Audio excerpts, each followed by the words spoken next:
গর্ভ অবস্থায় bridge position বাচ্চা নড়াচড়া কম করছে, তাহলে ভিডিওটি আপনি দেখুন। আরও একটি ভিডিও দেখার আমন্ত্রণ সবাইকে।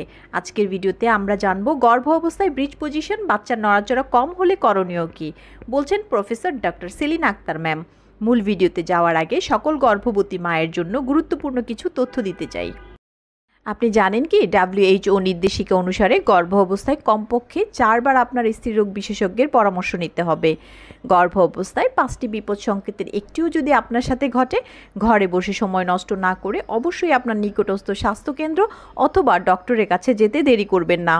শুধুমাত্র জরুরি ক্ষেত্রে ঘরে বসে সময় নষ্ট না করে হোয়াটসঅ্যাপ ভিডিও কলের মাধ্যমে সিনিয়র স্ত্রীরোগ বিশেষজ্ঞের সাথে পরামর্শের জন্য কল করুন 01312178913 এই নাম্বারে।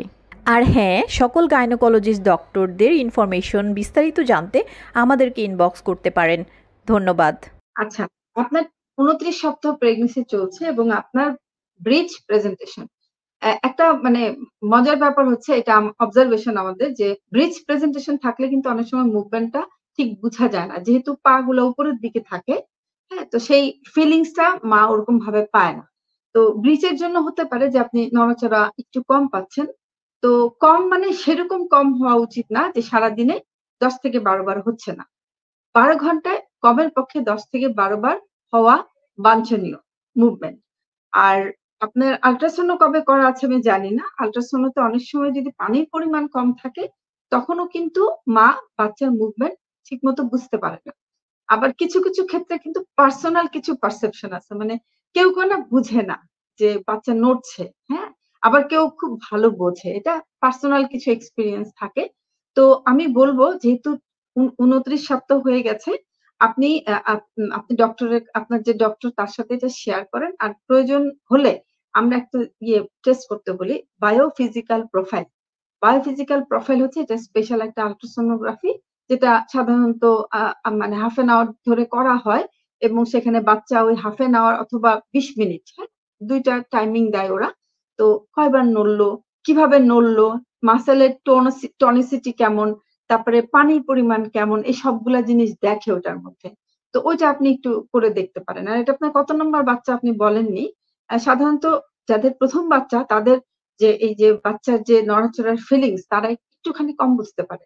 যাদের ২য়, ৩য় বাচ্চা অভিজ্ঞ মা, তারা আগে বুঝে যায়। তো ডায়াবেটিস আছে কিনা সেটা আমি জানি না। ব্লাড সুগারের কম বেশির সাথেও বাচ্চার নড়াচড়ার ভ্যারিয়েশন হয়। ব্লাড প্রেশার আছে কিনা সেটাও আপনি বলেননি। ব্লাড প্রেশার যদি বেশি থাকে তখনও কিন্তু বাচ্চার নড়াচড়ার মধ্যে কিছু ডিফারেন্স আসতে পারে। রক্তশূন্যতার জন্য আসতে পারে। তো একটু আল্ট্রাসোনোগ্রাফি করে দেখলে আমার মনে হয় আপনি আরেকটু ভালো আ আইডিয়া পাবেন। আর ব্রিজ আছে এটা নিয়ে চিন্তা করার কিছু নাই। কারণ বাচ্চা 34, 36 পর্যন্ত মেক্সিমাম বাচ্চা কিন্তু ঘোরে। ঘোরে বাচ্চা একবার পা উপরে যায়, একবার নিচে আসে। এটা কিন্তু ঘুরতে থাকে। 36 এর পর কিন্তু আর ঘুরে না। তো আপনার বাচ্চা এখন ব্রিজ আছে, হয়তো পরের সপ্তাহে আবার ঘুরে যাবে। সেটা কোনো ব্যাপার না। এটা নিয়ে এত চিন্তা করার কিছু নাই। কিন্তু বাচ্চার মুভমেন্ট যেহেতু আপনি কম টের পাচ্ছেন, সেক্ষেত্রে একটু আল্ট্রাসোনোগ্রাফি করে দেখে নেন। আর মুভমেন্ট কাউন্ট টা একটু খেয়াল করতে হবে। উম আ আমরা আ হা মুভমেন্ট কাউন্ট করার কিছু সিস্টেম আছে। এটা বলতে গেলে অনেক বড় হয়ে যাবে। খাবার পরে ১ ঘন্টা বিশ্রাম নিবেন।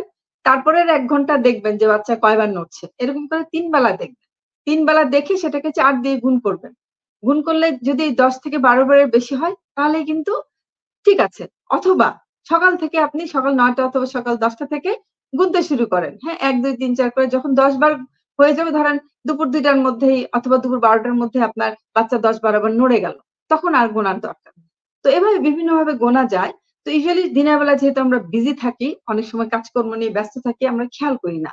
তো সেই ক্ষেত্রে বাচ্চার মুভমেন্ট অনেক সময় অনেকের কাছে কম মনে হয়, আবার রাতে মনে হয় বেশি।